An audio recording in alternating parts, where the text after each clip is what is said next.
Is TCU prime for a bounce back here in 2024? We got Melissa Triebwasser on the line. You can catch her on Frogs Insider and, of course, Dave Campbell's Texas football. Melissa, good to see you. How's it going? Yeah, going great. We're almost football season. We have survived the long off season, so it's a good time to be talking sports. I noticed a nice selection on your color scheme there for your T-shirt to match everything we've got going here. We are Of primed course. with TCU colors here. That's It what we looks hey, good. listen, if the majority of my wardrobe is some shade of purple. So this is just the way that things go. All right, good stuff. Of course, TCU coming off 5-7. So, of course, you want to forget about that. You've probably Yep. heard that about 84 times, Few. probably Yeah, once or twice. 8,400 Yeah. times since the end of last season. So, time to correct things there. So, let's start at quarterback with Josh Hoover. He had a few little interception hiccups at times last year, 15 touchdowns, 9 picks. Ken Seals, of course, coming in from Vandy with 22 starts. So, where do we stand in regards to their progress in fall camp?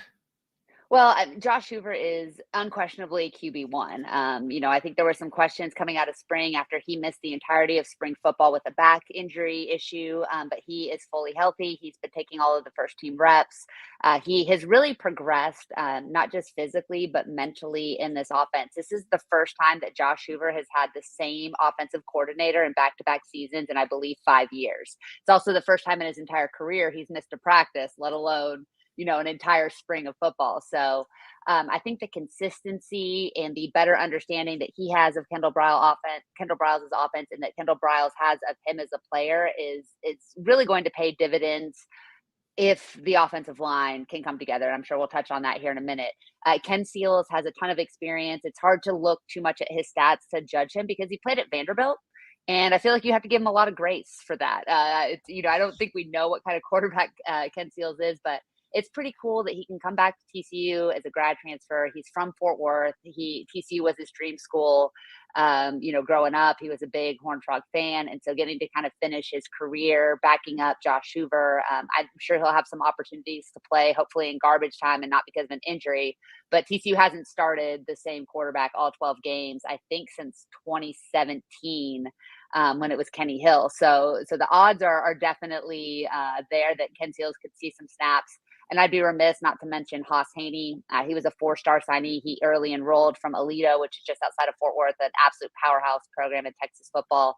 I don't expect to see him taking a ton of snaps, but there are definitely some wrinkles and some packages to take advantage of his legs. He is an elite athlete at the quarterback position. He throws a beautiful deep ball. He's probably thrown the most great deep balls of anybody in camp, but I wouldn't be shocked to see him burn that red shirt this year being used in goal line packages and kind of RPO type situations. He's dynamic, but he definitely looks like a true freshman so far this fall. Yeah, to your point about Ken Seals, we do know this, and giving him some grace. Every time he stepped on to the field during an SEC game, he was at a huge talent disadvantage around him. And of course, less people were watching him play at Vandy than anybody else in the conference. But Yeah. we know And he that about does Ken have Seals.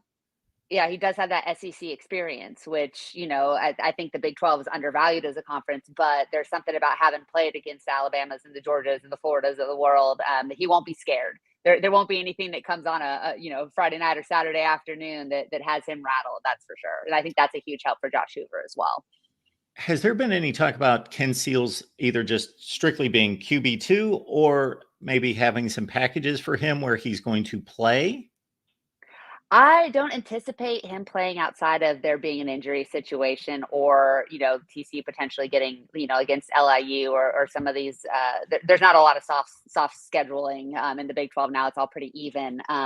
But I don't think that they're going to look to work him in unless it's a need-based scenario or a mop-up situation. I mean, Josh Hoover has really taken the reins of this offense going into his first year as the kind of designated starter, and his leadership, the way he's gotten the team to buy in around him has been really, really impressive. We've seen guys like this where the team was so galvanized around him with Max Duggan and Trayvon Boykin early on in his career before he started having some off the field issues, where those guys that have that it factor, and Josh absolutely has that. But what Ken Seals has done is bring a real maturity to the room, bring the experience to the room, and he is so well respected by his teammates. I don't see him getting a lot of opportunities outside of an injury situation or if there's some mop up duty. But he's there to kind of steady the ship and to be there if needed. But I don't think they're going to try to work him in purposely. Although I will say the first time I was out at fall camp practice, that ball comes out of his hands a lot faster than I thought it would. And he's a lot more mobile. And we've seen how mobile all three of these quarterbacks are because they have to some degree been running for their life when they've gone open, scrimmage type scenarios. The offensive line is definitely been a work in progress. So I hate to say it, but I'm glad that there's some depth in that room just in case things break down a little bit and we see some guys get banged up. Okay, running for their life. Hopefully, you're not saying that in November. Hopefully, that's still Yeah. not the Hopefully we're not narrative saying at that that point. on August 30th, like that would be great. But Okay, we'll stay right there with the offensive line because only 16 starts at TCU, but I'm seeing 77 starts overall because experienced guys are coming in from Louisiana Tech, Bama, San Diego State, Florida State. So there's some hope that with guys that have been able to start at places like that, that they can reinforce things. yeah, I mean, I think that when you look at Bless Harris, the Florida State, formerly of Florida State, when he's healthy, he's exceptional, and he has looked great in fall camp, and he looks healthy. James Brockmeyer coming in to play center, more than likely, he's competing right now with Colton Deary at the center position. He's looked really good. He's played from Alabama as another Fort Worth kid coming home. But again, injury issues throughout his career. Cade Bennett was slotted in to be the starter at left guard. He got hurt and is out for the season before camp even started. He's dealing with a back issue, and so he's going to miss all of 2024, which is super disappointing.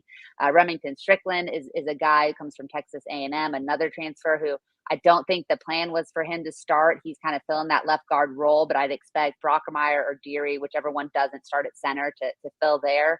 And then you mentioned the transfer from Louisiana Tech, Carson Bruno. He's been great. He wasn't an early enrollee, so he was a little bit behind early on, but he definitely looks like he's going to be the guy. And then the one returning TCU player outside of Deary, who was a transfer, is Mike Nichols.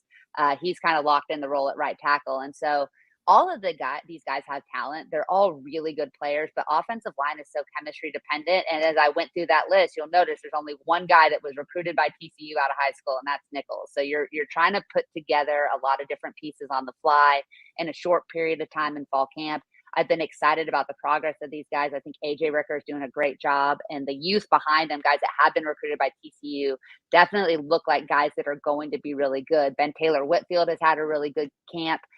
Cooper Powers has looked really good. So there are some pieces there, but they are not a fully developed unit. Now, I haven't been out at fall camp this week, and media availability has been shut down. So we won't really see these guys again until kickoff against Stanford.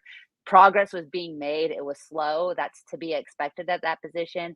But I'm confident by the time that Stanford game rolls around on August 30th that they will look like a much more fully formed unit.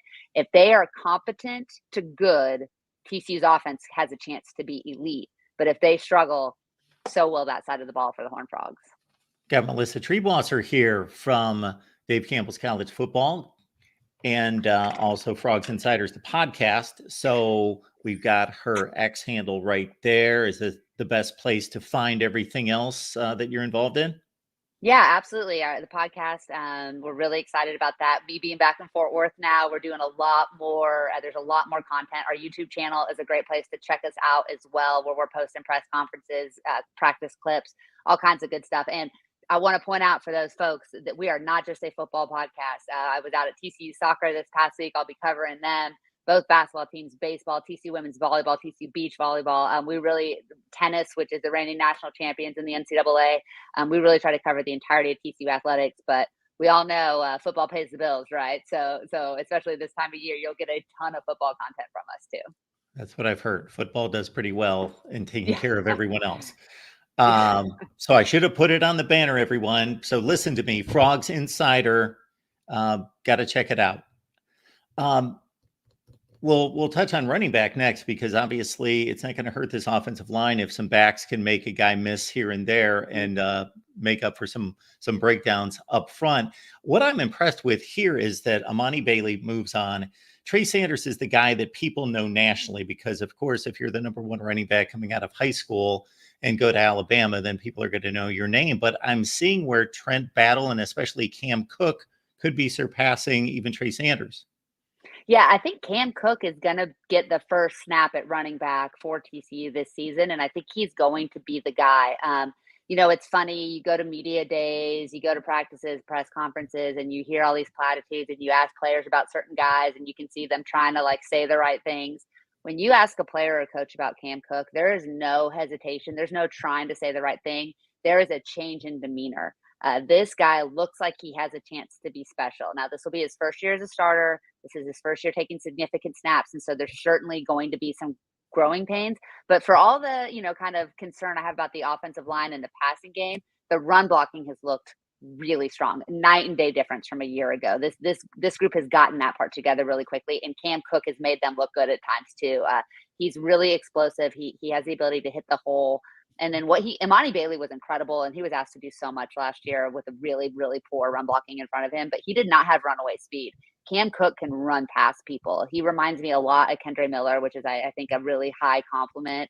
And even going back to Aaron Green, like you see that shiftiness, that ability in the open field to not just make guys miss, but then to outrun them. So I'm super excited about what he's going to do. And then Trey Sanders, for people that don't know his story and wondering why he kind of fell off, he was in a devastating car accident where they were not only afraid he wouldn't live, but that he might lose a leg or something. So he is just now starting to look like the guy he was prior to and then after that car accident, he had like a lower leg injury too, I think. So he's really been through it physically, and he looks fully healthy. He's dropped, I think, 8 to 10 pounds. We saw him rip off a 60-yard run in their first open scrimmage with the kind of speed that I don't think any of us thought it was. We were all joking on the sidelines, the media crew, that we had to double and triple check the number on the jersey because we're like, there's no way that's Trey Sanders. So he's a little bit lighter on his feet. He's still a bit of a bully, which I love. He loves contact. But this is the first time this kid has looked like the guy that was the number one recruit in his class. It was signed by Alabama, and they thought was going to be the next great Alabama running back. So he has a chance to be really impactful in that game. And then you touched on Trent Battle. Jeremy Payne and Nate Palmer are two really highly regarded true freshmen that came in and have looked really strong too. So Cam Cook, Trey Sanders, Dominic Richardson from Arkansas. I think I got that. It's Richardson, I think.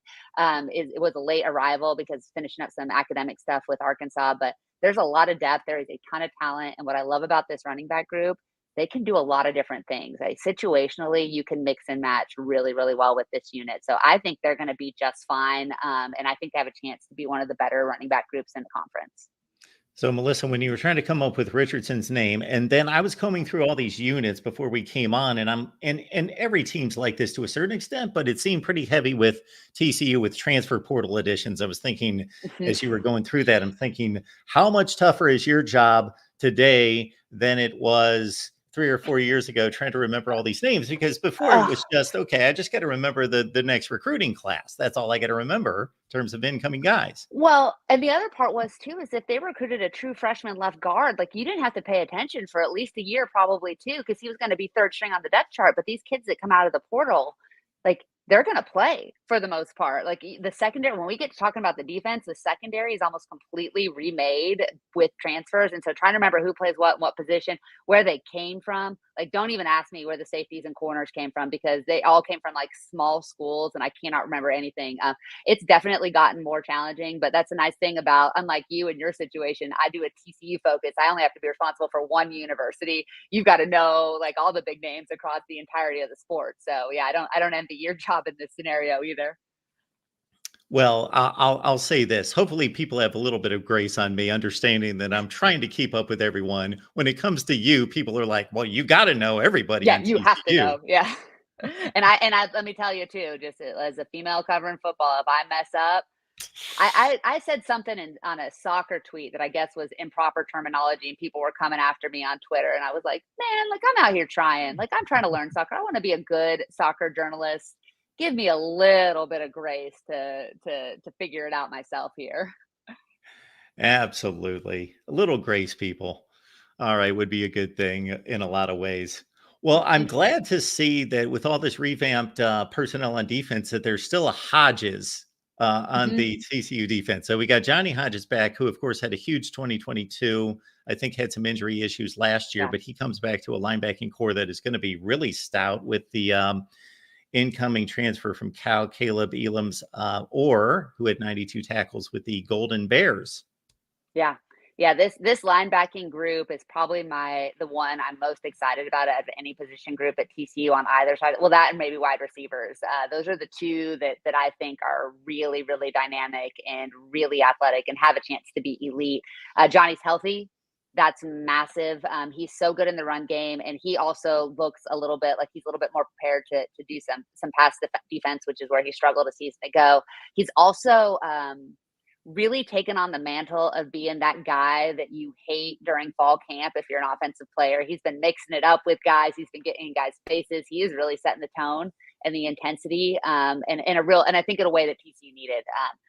For all of their struggles in 2023, I think the attitude on that team was probably the most detrimental. The talent was there. A lot of those guys are back, but there was not an attitude. There was not an aggressiveness. There was not a pride from that group that we saw after they kind of fell apart in that Colorado game and never recovered. And Johnny, I think, is making sure that the intensity level and the competition level in fall camp is at a really, really high level. He also, kind of went with the shaved his head, dyed it bright blonde. So he's trying to have some fun with everybody too.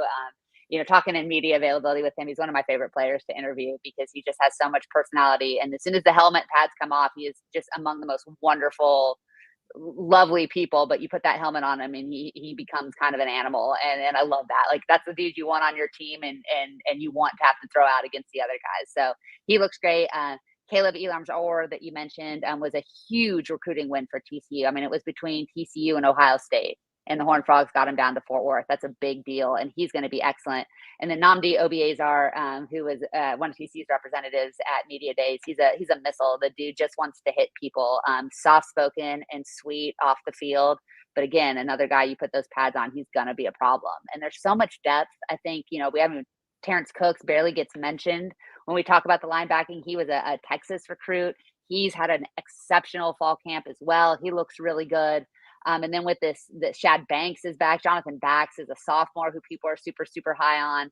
I mean, there's so much talent and depth. They're going to be able to keep guys fresh. And then you add in this new Andy Avalos defense, that star position where those guys are kind of hybrid defensive end linebackers. And, Devin Deal is out there. Cooper McDonald is out there in those kind of ambiguous roles. You put those next to that linebacking unit, and all of a sudden, you are going to at least create confusion for opposing offenses, and especially that first month as people have to get film on this new look TCU defense.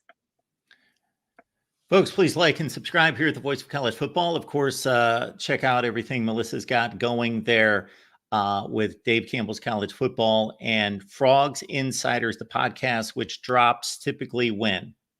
So we're updating our schedule for the season. We will be dropping episodes, I think Monday mornings, and probably Thursday will be our preview episode. So, but you can, if you subscribe on Apple Podcasts, Spotify, wherever you get your podcasts, you'll get notified that it's coming. But the plan is Mondays and Thursdays.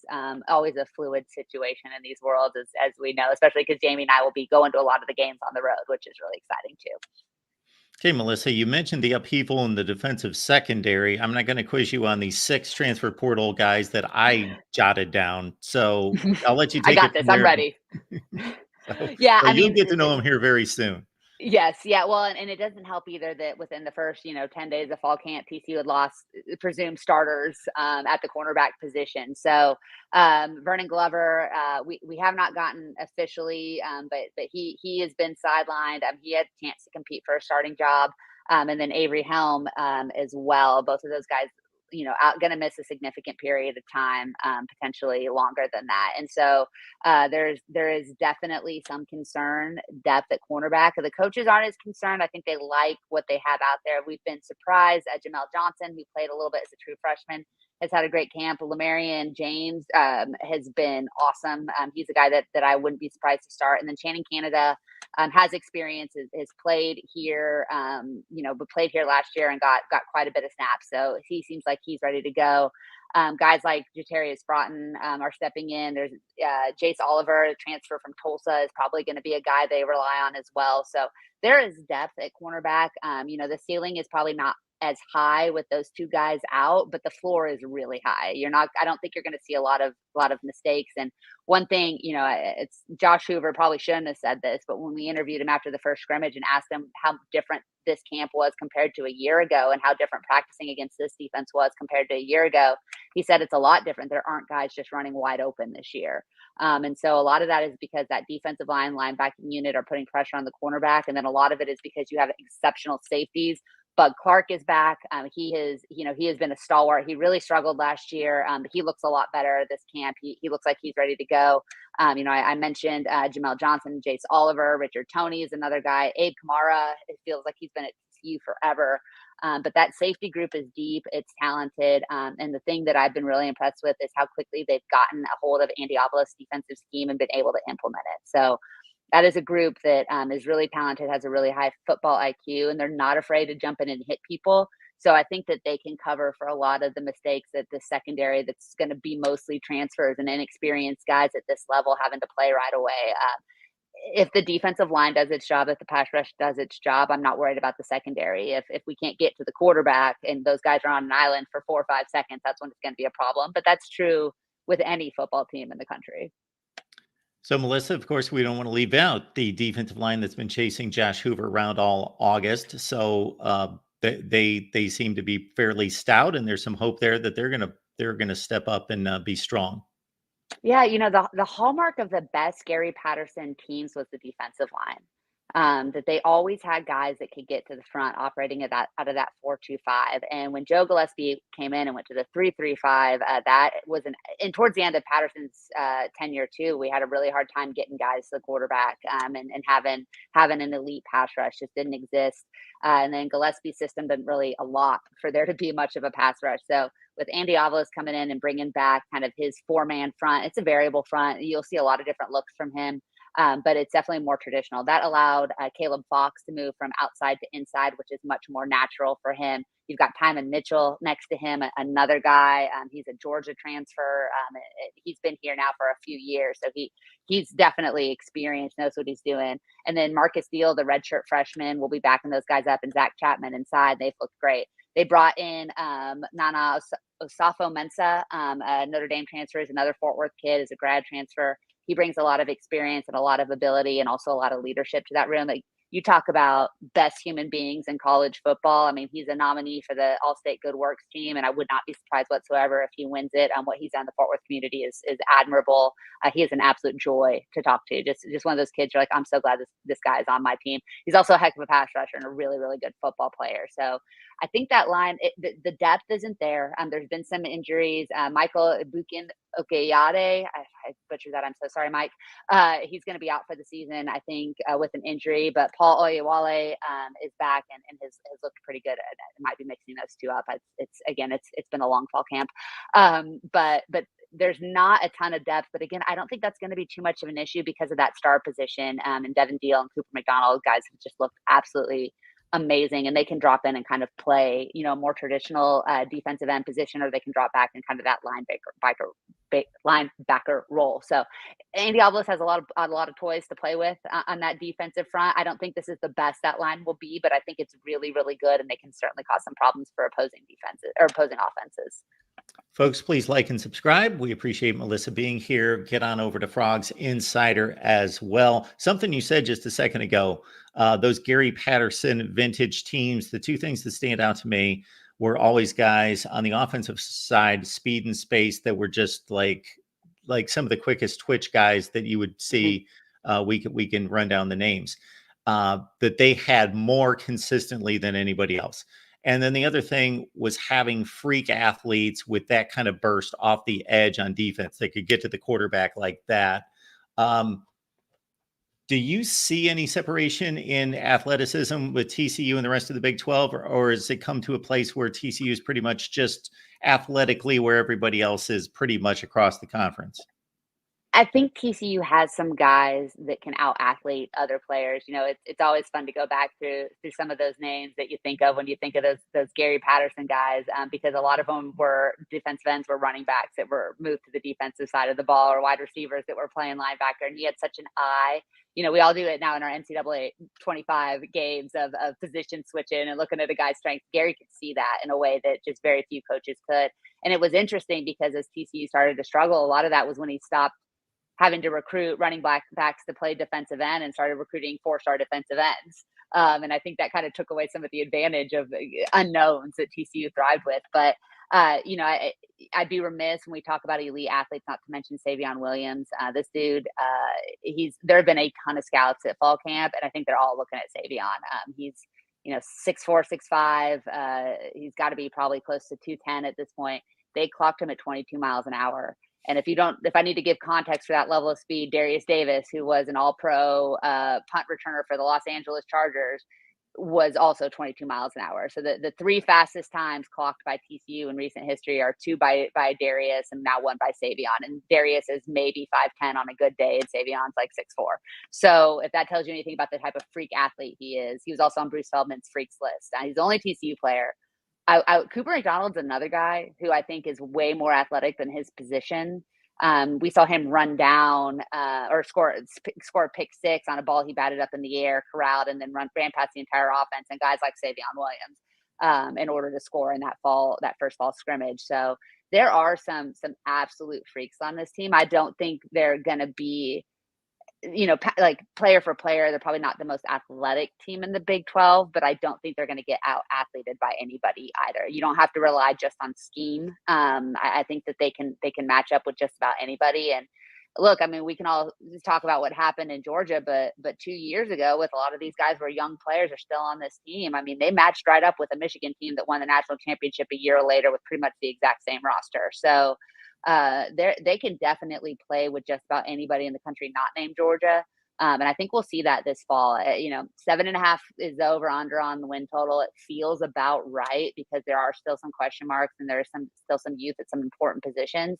But this team should not get blown out. Like the Kansas State game last year is one of the most embarrassing games I've ever covered for TCU, where they just ran by them and over them and through them. I don't think that will happen this fall. I think this will be a competitive group that can hold their own with just about anybody in the conference. I don't think they're going to go 12-0, but I don't expect them to get to just lose before they step foot on the field. And it felt like that at times this season ago.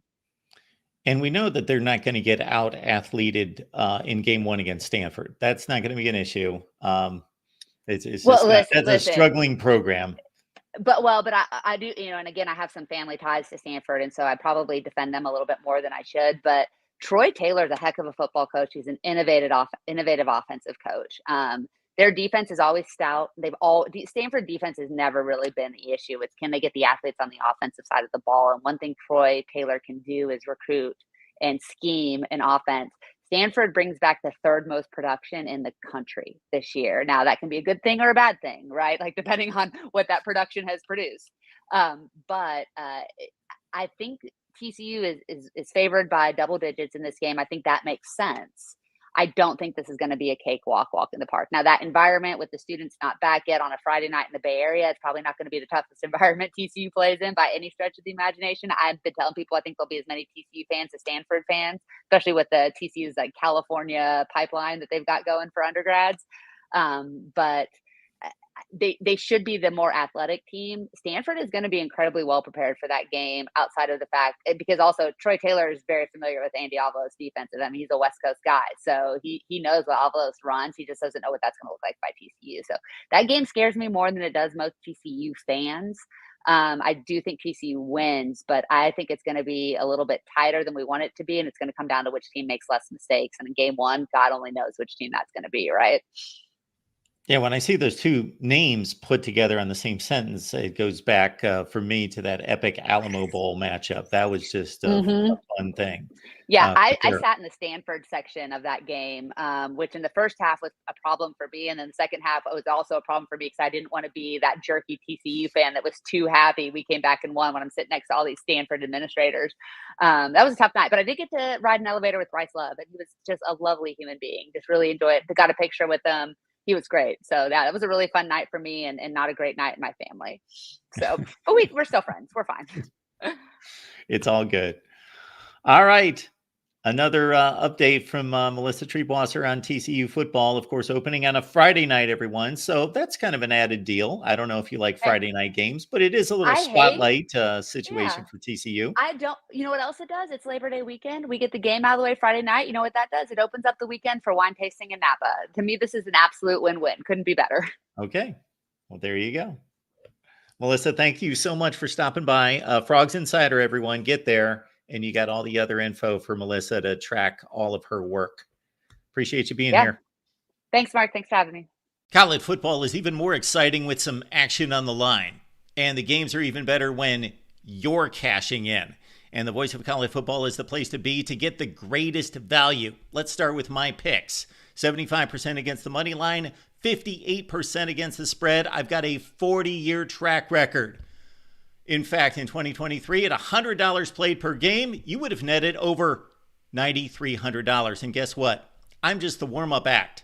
Steve Merrill, our ace in the hole, show stopper from Wager Talk. 6 years with the Voice of College Football, over 30 years in the industry. Steve gives us analysis on all the big games, but you can't miss Steve's weekly under-the-radar pick, which went 21-5 against the spread the last 2 seasons. I repeat, 21-5 against the spread. You also get picks from some of our top analysts here at the Voice of College Football, including Steve Dace and Matt Zemek. Become a YouTube channel member or Patreon member for just $99 per month. Go to the main channel on YouTube, click join, and select the betting tier. Do the same thing on Patreon. Make 2024 a winner now.